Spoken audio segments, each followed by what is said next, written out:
Hello and welcome to literary synopsis.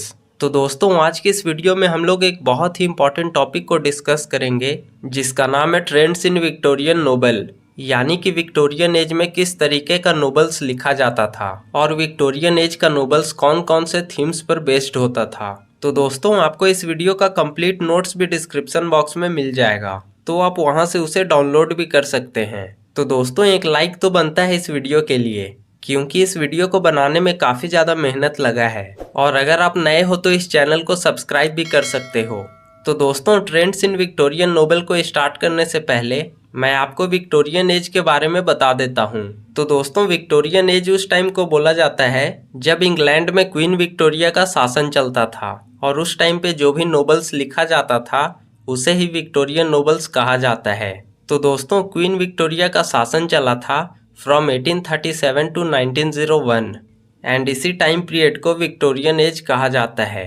तो दोस्तों, Victorian age को the age of great change भी कहा जाता है, क्योंकि इस टाइम सोसाइटी में काफ़ी ज़्यादा चेंजेस आया था और विक्टोरियन एज में जो साइंस एंड टेक्नोलॉजी है उसमें भी काफ़ी ज़्यादा एडवांसमेंट हुआ था, जिसके कारण नए नए मशीन्स ये सब का भी इन्वेंशन हुआ था। और उस टाइम पे जो इंडस्ट्रियलाइजेशन वगैरह था वो भी काफ़ी तेज़ी से बढ़ रहा था। और सोसाइटी में ये सब चेंजेस होने के कारण जो उस टाइम के लोग थे या फिर जो उस टाइम के राइटर्स थे, उनके थिंकिंग में भी काफ़ी ज़्यादा चेंजेस आया था और उनका सोसाइटी को लेकर के पूरा नज़रिया ही बदल गया था। तो दोस्तों, जो विक्टोरियन एज के लोग थे वो काफ़ी ज़्यादा मटेरियलिस्टिक हुआ करते थे, यानी कि विक्टोरियन एज के लोगों को अपने लाइफ में बस धन दौलत चाहिए था और इन्हें नेचर और स्पिरिचुअलिटी से कोई मतलब नहीं था। तो दोस्तों, जो विक्टोरियन एज है ना, उसे द एज ऑफ नोबल भी कहा जाता है, क्योंकि विक्टोरियन एज में जो नोबल है उसमें काफ़ी ज़्यादा ग्रोथ एंड डेवलपमेंट हुआ था। क्योंकि दोस्तों, विक्टोरियन एज में साइंस एंड टेक्नोलॉजी के फील्ड में भी काफ़ी ज़्यादा ग्रोथ एंड डेवलपमेंट हुआ था, जिसके कारण नए नए मशीन्स जैसे कि प्रिंटिंग प्रेस ये सब का भी इन्वेंशन हुआ था।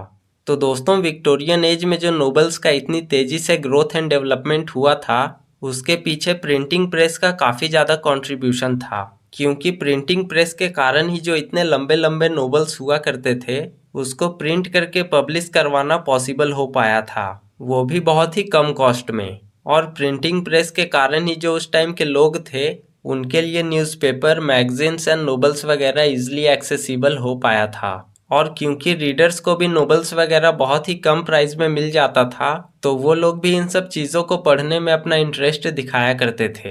हालांकि दोस्तों, जो विक्टोरियन एज के पहले वाला टाइम पीरियड था ना, यानी कि जो रोमांटिक एज था, उस टाइम पे पोएट्री काफ़ी ज़्यादा पॉपुलर हुआ करता था। लेकिन जैसे ही विक्टोरियन एज आया तो धीरे धीरे पोएट्री का क्रेज़ कम होने लगा था और जो नोवेल्स है उसका क्रेज़ तेज़ी से बढ़ने लगा था।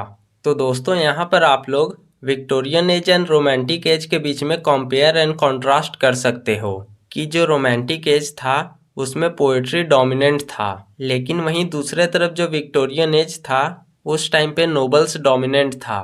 तो दोस्तों, ये तो हो गया विक्टोरियन एज के बारे में और किस तरीके से उस टाइम पे नोवेल्स का ग्रोथ एंड डेवलपमेंट हुआ था उसके बारे में। तो दोस्तों, अब हम लोग उस टाइम के ट्रेंड्स के बारे में पढ़ेंगे कि उस टाइम के नोवेल्स में कौन कौन से ट्रेंड्स को फॉलो किया जाता था और कौन कौन से थीम्स पर उस टाइम का नोवेल्स लिखा जाता था।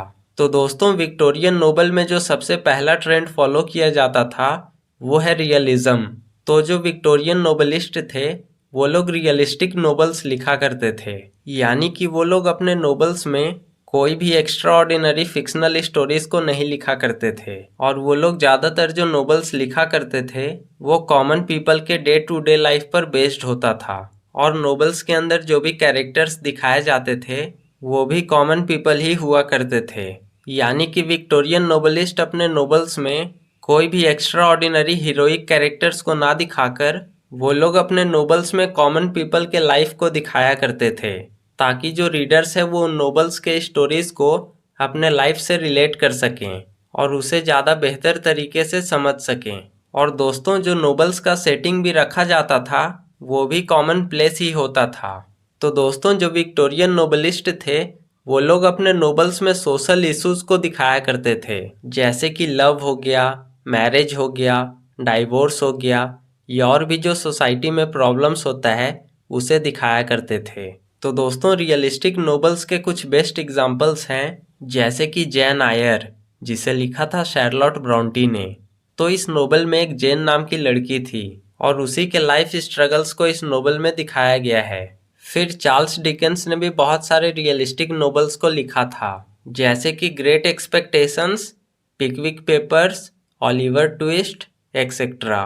तो दोस्तों विक्टोरियन नोवेल का दूसरा ट्रेंड है मोरल लेसन्स, यानी कि विक्टोरियन एज में मोरल लेसन्स पर बेस्ड नोवेल्स लिखने का ट्रेंड चल रहा था।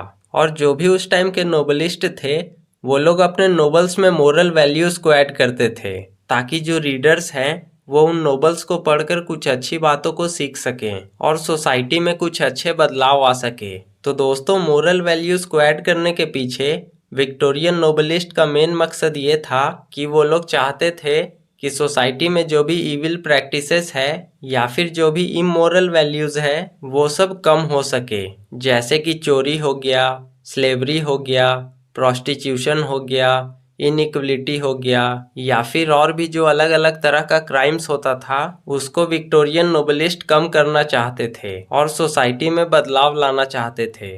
तो दोस्तों शार्लोट ब्रोंटी का जो नोवेल है जैन आयर, वो बहुत सारे मोरल वैल्यूज पर बेस्ड है, जैसे कि हमारे साथ अगर कुछ गलत होता है तो हमें उसके अगेंस्ट आवाज उठाना चाहिए। फिर हमें कभी भी अपना सेल्फ रिस्पेक्ट नहीं खोना चाहिए। फिर अगर हमारे लाइफ में कोई निगेटिव सिचुएशन आ जाए तो हमें बहादुरी से उसका सामना करना चाहिए। तो दोस्तों यहाँ पर भी हम लोग विक्टोरियन एज और रोमांटिक एज को कंपेयर कर सकते हैं, क्योंकि जो रोमांटिक एज था उस टाइम ट्रेंड चल रहा था रीडर्स को इंटरटेन करने का और उन्हें प्लेजर देने का। लेकिन वहीं दूसरे तरफ जो विक्टोरियन एज था उस टाइम ट्रेंड चल रहा था रीडर्स को मोरल वैल्यूज सिखाने का। अब दोस्तों विक्टोरियन नोवेल का तीसरा ट्रेंड है इंडस्ट्रियल नोवेल लिखने का। तो यार विक्टोरियन एज में इंडस्ट्रियलाइजेशन वगैरह काफ़ी तेज़ी से बढ़ रहा था, जिसके कारण नए नए फैक्ट्रीज और इंडस्ट्रीज इस्टेब्लिश किए जा रहे थे। तो दोस्तों जो विक्टोरियन नोवेलिस्ट थे वो लोग उस टाइम के जो फैक्ट्रीज और इंडस्ट्रीज के वर्कर्स होते थे उनके लाइफ से रिलेटेड नोवेल्स को लिखा करते थे और उनके लाइफ के प्रॉब्लम्स एंड स्ट्रगल्स को अपने नोवेल्स में दिखाया करते थे। तो दोस्तों इंडस्ट्रियल नोवेल का बेस्ट एग्जाम्पल है हार्ड टाइम्स, जिसे लिखा था चार्ल्स डिकेंस ने।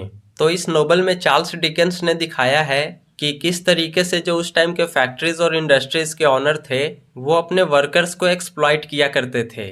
अब दोस्तों विक्टोरियन एज का अगला ट्रेंड है आर्ट फॉर लाइफ सेक। तो दोस्तों जो विक्टोरियन नोवेलिस्ट थे वो लोग आर्ट को लाइफ सेक के लिए यूज करते थे, यानी कि वो लोग आर्ट को यूज करते थे लोगों के लाइफ को बेटर बनाने के लिए और लोगों के लाइफ में जो भी प्रॉब्लम्स होता था उसको सॉल्व करने के लिए। तो दोस्तों यहाँ पर भी हम लोग रोमांटिक एज और विक्टोरियन एज के बीच में कंपेयर एंड कंट्रास्ट कर सकते हैं, क्योंकि जो रोमांटिक एज के राइटर्स थे वो लोग आर्ट फॉर आर्ट सेक पर बिलीव करते थे, यानी कि वो लोग आर्ट को यूज करते थे अपने ऑडियंस को प्लेजर देने के लिए। लेकिन वहीं दूसरे तरफ जो विक्टोरियन राइटर्स थे वो लोग आर्ट को यूज करते थे लोगों के लाइफ को बेटर बनाने के लिए, जिसके कारण इन्हें बहुत सारे क्रिटिसिज्म का भी सामना करना पड़ता था। तो दोस्तों विक्टोरियन नोवेल का अगला ट्रेंड है conflict between science and religion. तो दोस्तों जैसा कि मैंने आपको बताया था कि विक्टोरियन एज में जो साइंस एंड टेक्नोलॉजी है उसमें काफ़ी ज़्यादा एडवांसमेंट हुआ था, जिसके कारण जो उस टाइम के लोग थे वो लोग मटेरियलिस्टिक चीज़ों से ज़्यादा अटैच होने लगे थे और वो लोग स्पिरिचुअलिटी और गॉड से एकदम डिस्कनेक्टेड हो गए थे। तो दोस्तों विक्टोरियन नोवेलिस्ट इन्हीं सब चीज़ों को अपने नोवेल्स में दिखाया करते थे कि किस तरीके से जो लोग हैं उनका थिंकिंग चेंज होते जा रहा है और उनका जो बिलीफ है गॉड को लेकर वो भी धीरे धीरे कम होते जा रहा है और लोगों का साइंस पर बिलीफ बढ़ते जा रहा है। तो दोस्तों विक्टोरियन नोवेल का अगला ट्रेंड है सोशल प्रॉब्लम्स, यानी कि विक्टोरियन एज में सोसाइटी में जो भी प्रॉब्लम्स था उस पर नोवेल्स लिखने का ट्रेंड चल रहा था। हालांकि दोस्तों ये जो ट्रेंड है ना सोशल प्रॉब्लम्स, ये आपको पहले वाले पॉइंट से रिलेटेड ही लगेगा, तो अगर आप चाहें तो इस पॉइंट को स्किप भी कर सकते हैं। तो दोस्तों जो विक्टोरियन नोवेलिस्ट थे वो लोग अपने नोवेल्स में सोशल प्रॉब्लम्स को एड्रेस किया करते थे, जैसे कि लव हो गया, मैरिज हो गया, डाइवोर्स हो गया, डॉरी सिस्टम हो गया, इनइक्वलिटी हो गया, या फिर और भी जो लोगों के लाइफ में प्रॉब्लम्स होता था उसको ये लोग अपने नोवेल्स में दिखाया करते थे।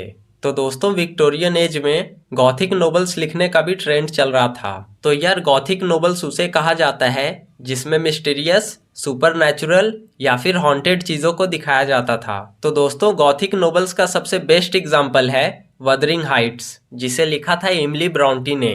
तो दोस्तों विक्टोरियन एज में एक और बहुत ही इंपॉर्टेंट ट्रेंड चल रहा था जो कि है more importance to human beings as compare to the nature. तो दोस्तों जो विक्टोरियन राइटर्स थे वो लोग अपने वर्क में नेचर के मुकाबले ह्यूमन बींग्स को ज़्यादा इम्पोर्टेंस दिया करते थे।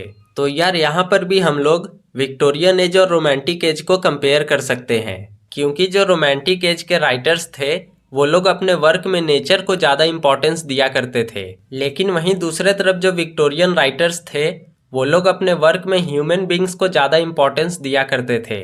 तो दोस्तों ये तो हो गया ट्रेंड्स इन विक्टोरियन नोवेल्स के बारे में, जिसे विक्टोरियन नोवेलिस्ट अपने नोवेल्स में फॉलो किया करते थे।